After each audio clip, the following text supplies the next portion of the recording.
25 years after the 1994 crime bill was enacted, we are still having conversations about the import and significance of the bill.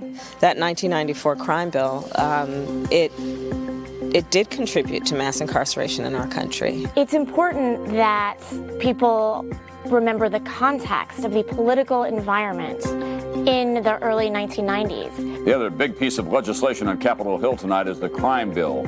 Now, violent crime peaked in 1991, and the drafters of the bill didn't know that in 1993 and 1994 when they were drafting and signing it. Urban areas, urban cities across the country were ravaged by crack cocaine, and Americans were afraid of crime. The 1994 crime bill was signed by President Bill Clinton.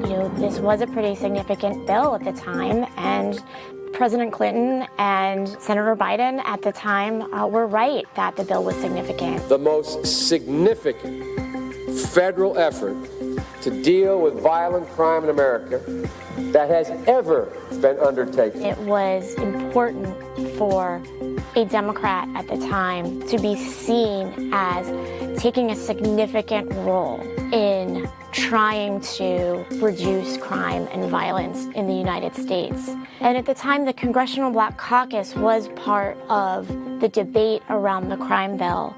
And the Congressional Black Caucus didn't want every provision that was included in this bill. It became clear that the provisions in the 94 crime bill were going to be a political compromise. And so the history is much more complicated than is sometimes portrayed by the media.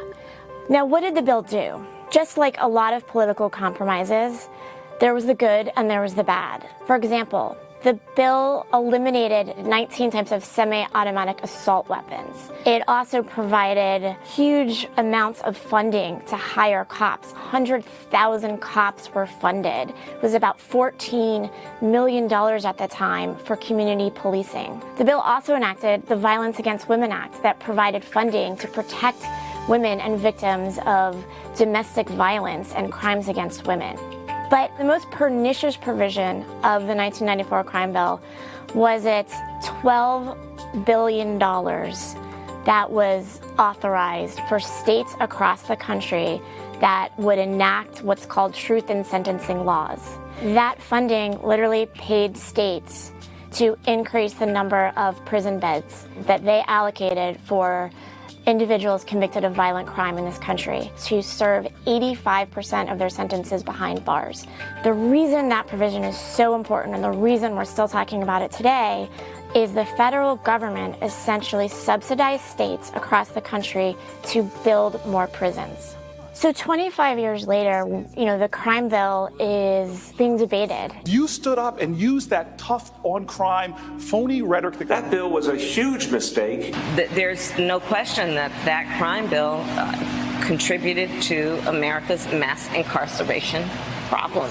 1994 crime bill, we had a gigantic epidemic in America of violence, particularly in African-American communities. The notion was overwhelmingly supported. It was supported by the Black Caucus in the United States Senate by and large. And the reason that the crime bill comes up so often is, today in 2019, it is hard for so many people to understand why the federal government would pay states to incarcerate more people, given the devastating consequences we know that incarceration causes. But at the time, policymakers felt the need to respond to what they felt was uncontrolled violence, and this bill was the way that policymakers, that Congress could say, or do something about it. Violent crime and the fear it provokes are crippling our society. The crime bill before Congress gives you a chance to do something about it, a chance to be tough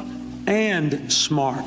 We need to examine the crime bill and all of the federal bills that galvanized prison spending, that galvanized more arrest, more incarceration, and we need to look to the future. And today, the United States leads the world in terms of incarceration. In fact, if each state were its own country, 23 states would have the highest incarceration rate in the world. Any candidate running for election who's serious about criminal justice reform, who's serious about cutting the prison population by 50%, needs to take a hard look at what has worked and hasn't worked in terms of our past criminal justice policies and understand that federal funding to increase the number of beds in prisons across the country is simply not a way to create safer and